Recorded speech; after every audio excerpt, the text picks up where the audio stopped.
دوستوں السلام علیکم، میں امید کرتا ہوں آپ سب ٹھیک ہوں گے۔ آج کی اس ویڈیو میں آپ کو بتاؤں گا کہ آسیہ بی بی کون تھی اور اس کا کیا قصور تھا، کیوں اس کو پھانسی کی سزا سنائی گئی۔ آئیے شروع کرتے ہیں۔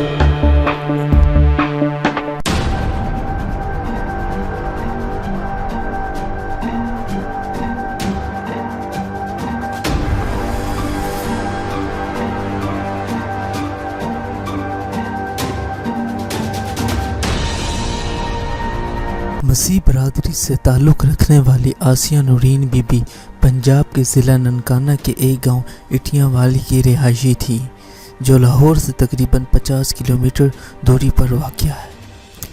2009 میں اسی گاؤں میں فالسے کے ایک باغ میں آسیہ بی بی کا گاؤں کی چند عورتوں کے ساتھ جھگڑا ہوا، جس کے دوران مبینہ طور پر انہوں نے پیغمبر علیہ السلام کے خلاف 3 توہین آمیز کلمات کہے تھے۔ اس واقعے کے چند روز بعد آسیہ بی بی نے عوامی طور پنچایت میں خود پر لگائے جانے والے الزامات کی تصدیق کرتے ہوئے معافی طلب کی۔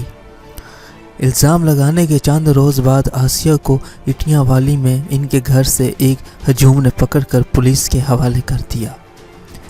اس کے بعد وہ پہلے شیخ پورہ اور پھر ملتان جیل میں قید رہیں۔ جون 2009 میں ان کے خلاف مقدمہ درج ہوا، جس میں توہین رسالت کے قانون 295C کے تحت الزام لگایا گیا کہ انہوں نے اپنے ہمراہ کھیتوں میں کام کرنے والی خواتین کے ساتھ بحث کے دوران پیغمبر علیہ السلام کے خلاف 3 توہین آمیز کلمات کہے تھے۔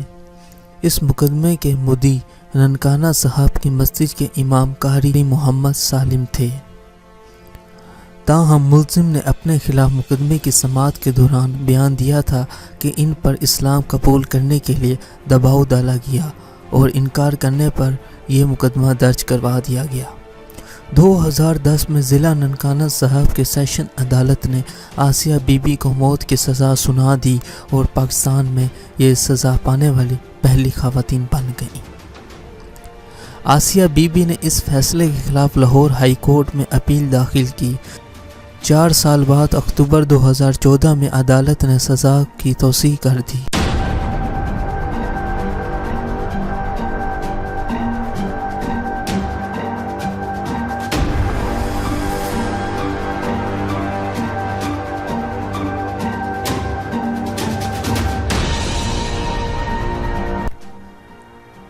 آسیہ بی بی نے جنوری 2015 میں لاہور ہائی کورٹ کے فیصلے کے خلاف سپریم کورٹ میں اپیل دائر کر دی۔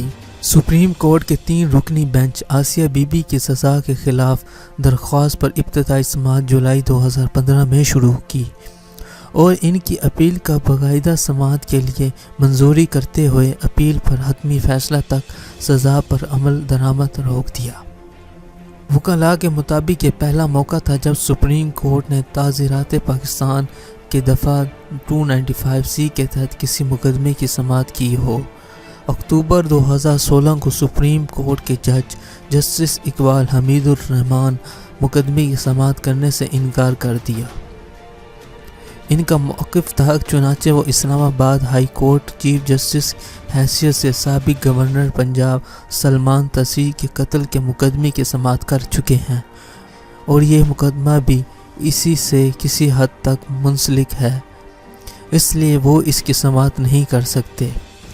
8 اکتوبر 2018 کو سپریم کورٹ کے 3 رکنی بینچ نے کیس کے 3 گھنٹے طویل سماعت کی، جس کے بعد فیصلہ محفوظ کر لیا گیا۔ 31 اکتوبر کو سپریم کورٹ کے 3 رکنی بینچ نے منقطع طور پر آسیہ بی بی کے خلاف کیس خارج کرنے اور ان کی رہائی کا حکم دے دیا۔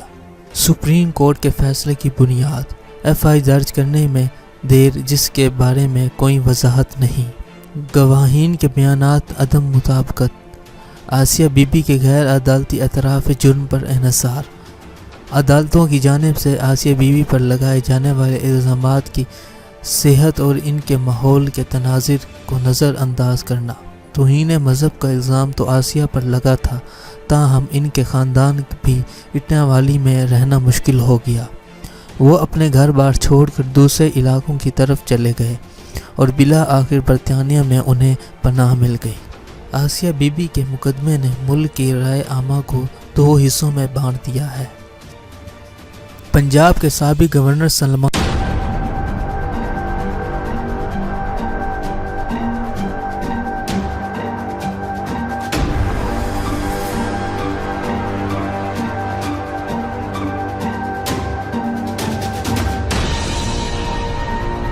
تسیر نے آسیہ بی بی سے جیل جا کر ملاقات کی تھی اور ان کے حق میں بات کی تھی، جس کی پاداش میں ان کے اپنے محافظ پولیس اہلکار ممتاز قادری نے 4 جنوری 2011 میں اسلام آباد کے معروف کوہسار مارکیٹ میں گولیاں مار کر قتل کر دیا۔ اس وقت بھی بہت سے لوگ ممتاز قادری کو حق بجانب اور شہید قرار دیتے ہیں۔ اس کے علاوہ بعض مذہبی حلقوں کی طرف سے آسیہ بی بی کو قتل کرنے پر 5 لاکھ روپے کا انعام مقرر کیا گیا تھا۔ دوستوں، میں امید کرتا ہوں آسیہ بی بی کے پیچھے کی کہانی کا راز آپ کو معلوم ہو گیا ہوگا۔ اگر آپ کو ہماری ویڈیو اچھی لگی ہے تو اس کو شیئر کریں، لائک کریں، سبسکرائب کریں اور کمنٹ کر کے اپنی رائے ضرور دیجیے۔ شکریہ۔